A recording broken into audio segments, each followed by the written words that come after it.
Hey, what's up, everybody? This is Dayron, Lagree Senior Master Trainer. And today I want to help you break down how to do the Cobra and the Lagree Method.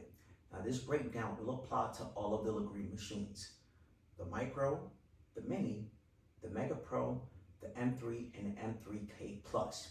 So, with breaking these moves down, let's first establish our spring load.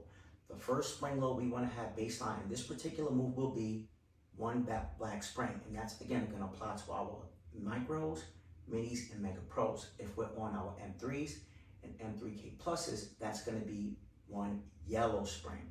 Okay, so we're going to work this move from the reverse position, which is Cobra 2. So we treat it with the same idea as how to do a wheelbarrow. So we're starting off form-wise in that 45-degree angle, that blue Lagree line from shoulders, hips, to knees. That's our form. The stomach is nice and hollow, arms are straight, neck nice and long, keeping the shoulders away from the ears. Starting off, shoulders are directly over our wrists. This is your form. Now let's talk about the action. From here, we begin to send the carriage away. As we send it away, we simultaneously bend at the elbows. If we can, be very lightly tap the elbows down to the carriage and then drive through the palms, lifting the elbows right back up, returning to our starting position. That's the action of the move. Now let's talk about the muscles being worked in this particular move. The focus will be, of course, our core being in that 45-degree form, but we're also working our triceps, maintaining the narrow elbows, keeping them close to the body, not allowing those elbows to flare out, but keeping them pointed back towards us. And then we're keeping that focus as we keep the shoulders directly over the elbows, driving through the palms, working our triceps to rise back up to that starting position. Those are our muscles used. Now, if we need to modify this particular move, we could simply cut range of motion. So instead of going all the way down for that tap, maybe we stop about right here and then rise up, or even less if you prefer.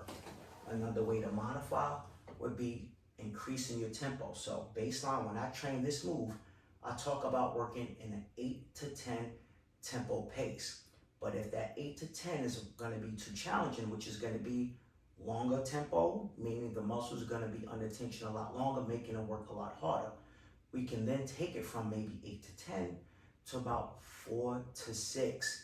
So even with that little increase of speed with the tempo, you're still going to maintain time under tension. It just won't be as long, so the muscles aren't working as hard, but they will continue to work.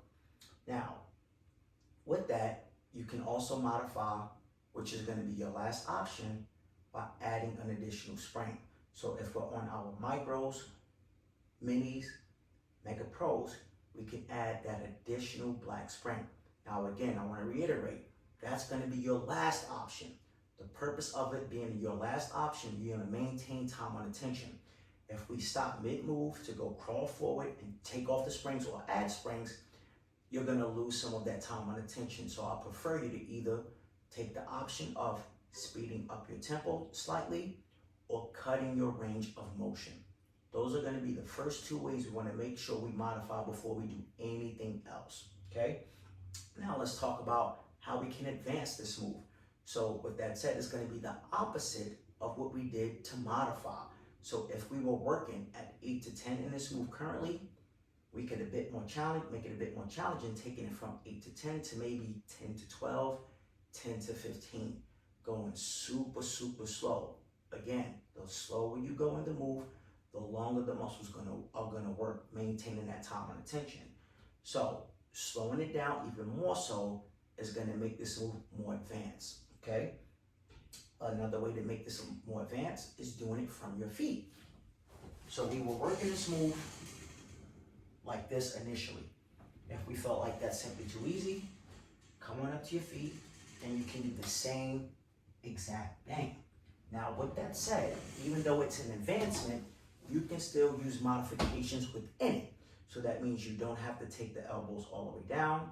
You can speed up the tempo if necessary, whatever you need to do while you're still working in that advancement.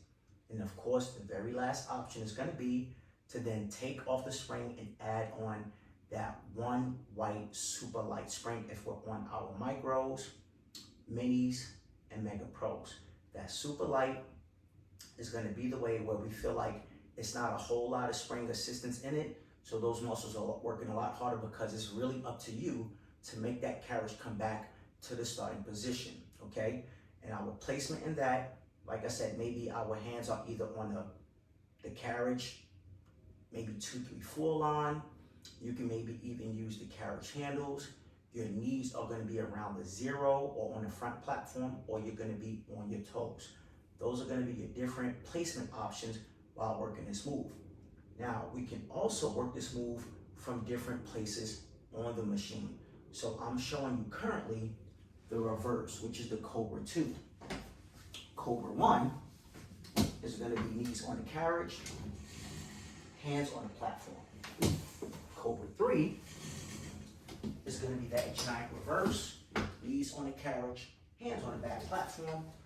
Or Cobra 4, which is going to be your giant Cobra. Knees on the back platform, hands on the carriage.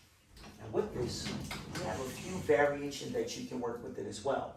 If you have your high handles, I've taught Cobras from the high handles as well. So there's a lot of different ways that we can make this Cobra work. We can make it effective for anyone of all fitness levels with these modifications in different areas where we can work the Cobra on the machine. Now, we all know that off the back of the machine is going to be a bit more challenging. So if we're trying to modify for someone off the back, and having that one yellow spring off the back is just way too challenging, again, you have the option to use the super light white spring, or you can simply have them come all the way to the front of the machine and work it from there. If we're on the back, you would add an additional spring if you want to feel extra frisky, or you could pop on up to your toes. Of course, you can go a bit slower as well to increase that time and attention, making the move a whole lot harder. So find the way that works most effectively for you, so that way you can keep your time and attention, you can stay safe as you work this move. Now, let's go ahead and have a little summary breakdown of how we're going to work this move. First off, again, establishing our spring load. We're working baseline with one black or one yellow spring, depending on which machine you're using. The form, we want to be in that 45-degree blue line. That's shoulders, hips, and knees in alignment. Our stomach hollow, zipping that stomach up, making sure the hips are not sinking, maintaining a little pelvic tuck to keep that low back nice and safe as you're in that 45-degree line. Shoulders relaxed, maintaining a nice long neck, keeping your shoulders directly over your wrists.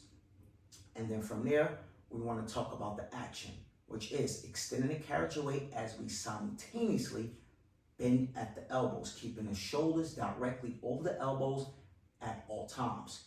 Driving through the palms, bringing the carriage back in as we rise back up to that starting position. The muscles work in this actual move. Again, the core is going to be the foundation of making this move work. But the triceps, by keeping the shoulders aligned with the elbows, keeping the elbows narrow, not allowing them to flare out, keeping the shoulders and elbows in alignment, getting that soft tap of the elbows to the carriage, pressing through the triceps to rise up. Modifications, making sure we slow down if we need to, making sure we take the elbows less than touching down to the carriage, stopping slightly before, maybe at about 45 degrees. And of course, the very last option, adding an additional spring. If we're advancing it, we're going to slow the tempo down even more so. If we're working 8 to 10, we turn it from 10 to 12, 10 to 15, as slow as you can possibly go. You can pop one up to your toes.